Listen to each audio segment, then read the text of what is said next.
All right, guys, what's going on? Welcome in. So, quick little video here, just something that I wanted to touch on. Really just give my thoughts, and I would really love to hear yours down below in the comment section, just where you stand on some of these comments made by Robert Saleh. Now, first things first, I want to say it was yesterday afternoon, Rich Cimini released an article, and within the article, and of course I'll leave it linked down below in the description box if you want to check it out, but Robert Saleh basically said that, you know, he could have done a better job. The coaching staff could have done a better job after the Aaron Rodgers injury, right? In regards to how the New York Jets kind of operated moving forward. He admitted to making a mistake and, you know, essentially vowed to never have something like that happen again in 2024. It didn't go into specifics or anything like that. Oh, we should have signed that player, or we shouldn't have done this. Nothing like that, but definitely acknowledge the fact that not only just himself, but the rest of the coaching staff, and did name drop Jeff Ulbrich and Nathaniel Hackett.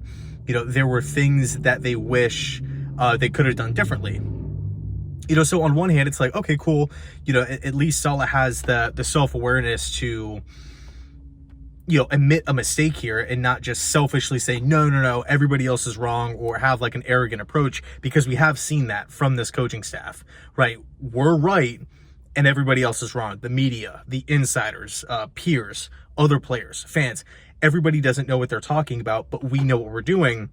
And then unfortunately, you know, we have seen the Jets ultimately, like they end up falling on their face in situations like that, just making it look even worse.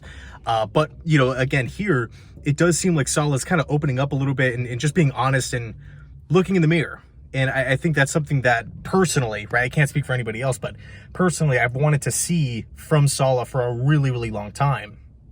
Now, earlier today, of course, Joe Flacco got brought up. The Jets are playing the Browns, you know, Thursday night. And as we all know, Joe Flacco is killing it, right? Cleveland is winning games. They're in the playoff picture. I personally think that the Cleveland Browns are one of the best teams in the AFC, despite them being a wild card team. I mean, they have the #1 defense in all of football. Like, I really am, I'm really loving the attitude, the physicality that the Browns play with, both offensively and defensively in the trenches. I mean, Joe Flacco working off play action.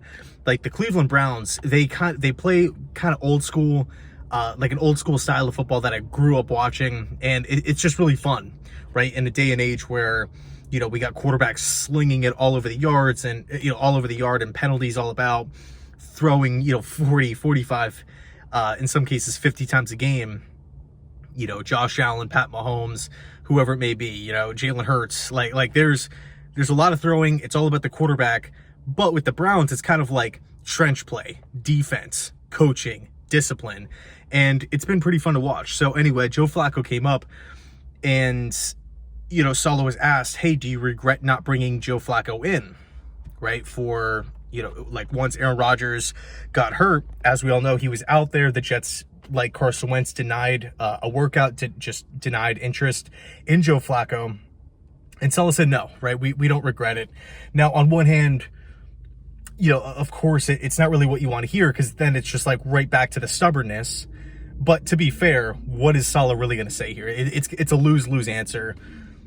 You know, yeah, we do regret it. We wish we signed him instead. Like, it's just, you don't want to do that to your own locker room. It's just a direct shot at your guys, at your players.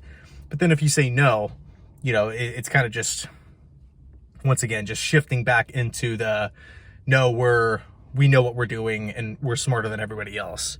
But then something else popped up, which I felt like was kind of strange. So Aaron Rodgers was on the McAfee show, and he said that the Jets essentially overruled his decision to get activated to the 53-man roster. As we all know, if Rodgers is on the 53, you know, he can practice, and it's just one step further in the rehab process.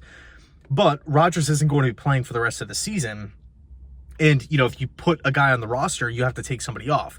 So on the McAfee show, Rodgers said that he didn't want to go on the 53 because he didn't want somebody to basically lose their job.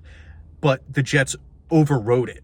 And when Saleh was asked about it in his press conference, the same one where he was talking about Joe Flacco earlier today, He said that it was his decision as well as Joe Douglas's decision. So it's kind of head scratching right there. I mean, you just hope that the Jets come out like their hair is on fire Thursday night, right? Play like they want to be there. Have they mailed it in? Have they given up on the season?